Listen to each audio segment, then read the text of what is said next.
வணக்கம், daisy vlog Tamil. இன்றைக்கி நம்முடைய சேனலில் பெரிய நெல்லிக்காய் ஊறுகாய் எப்படி செய்யுதுன்னு சொல்லி பார்க்கலாம். அதுக்கு ஃபஸ்ட்டு ஒரு கடாய் வச்சுக்கலாம். வெந்தயம் ஒரு அரை ஸ்பூன் சேர்த்துக்கலாம். வெந்தயம் நல்லா வறுபட்டு பொரிஞ்சு வந்தோடனே அது வேறு ஒரு தட்டில் மாற்றிக்கிட்டு அடுத்தது கடுகு 2 ஸ்பூன் சேர்த்துக்கலாம். கடுகு நல்லா 2 ஸ்பூன் சேர்த்துறப்ப நல்லா வாசனை கமகமன்னு இருக்கும். வெந்தயம் குறைவாக சேர்த்துக்கலாம், ஏன்னா அந்த வளவளப்பு கொஞ்சம் குறைவாக இருக்கும்.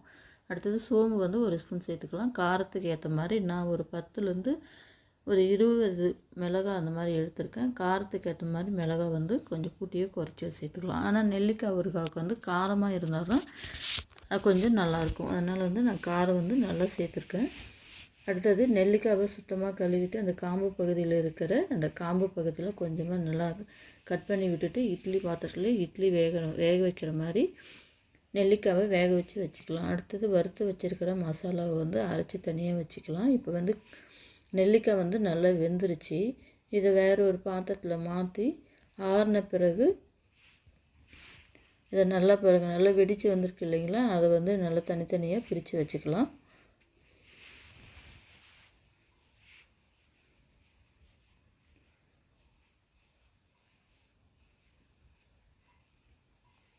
இதே மாதிரி எல்லா நெல்லிக்காயும் பிரித்து வச்சுக்கலாம்.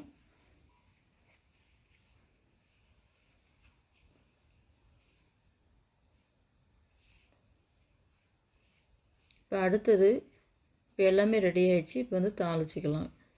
கடாய் வச்சுக்கலாம். நல்லெண்ணெய் நான் கிட்டத்தட்ட ஒரு 150 ml நல்லெண்ணெய் போட்டிருக்கேன்.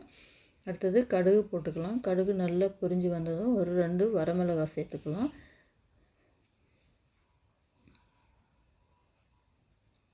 இப்போ எல்லாத்தையும் நம்ம தனித்தனியாக பிரித்து வேக வச்சுருக்கிற நெல்லிக்காவை இதிலையே சேர்த்து நல்லா அந்த நெல்லிக்காவில் இருக்கிற ஈரப்பதம் நல்லா போகணும். அந்த அளவுக்கு எண்ணெயிலேயே நல்லா பொரிச்சிக்கலாம். அந்த நல்ல சலசலப்பு நல்லா ஒரு 3/4 பதம் குறைஞ்ச பிறகு இந்த வறுத்து அரைச்சி வச்சுருக்கிற மசாலாவை இதிலையே சேர்த்துக்கலாம். நல்லா சிம்மில் வச்சு நல்லா அதில் நெல்லிக்காயில் இருக்கிற ஈரப்பதம்லாம் போகும். அந்தளவுக்கு நல்லா வதக்கி விட்டுட்டு கொஞ்சமாக மஞ்சள் போட்டுக்கலாம். இந்த ஊறுகாவுக்கு தேவையான உப்பு சேர்த்துக்கலாம். எல்லாத்தையும் சேர்த்து எல்லாம் ஒன்றா கலந்து அப்படியே நல்லா வேகட்டும். ஒரு 5 நிமிஷம் நல்லா சிம்மில் வச்சு அப்படியே வேக வைக்கலாம். வெந்தால் தான் அதில் இருக்கிற மசாலா நெல்லிக்காயில் ஏறும்.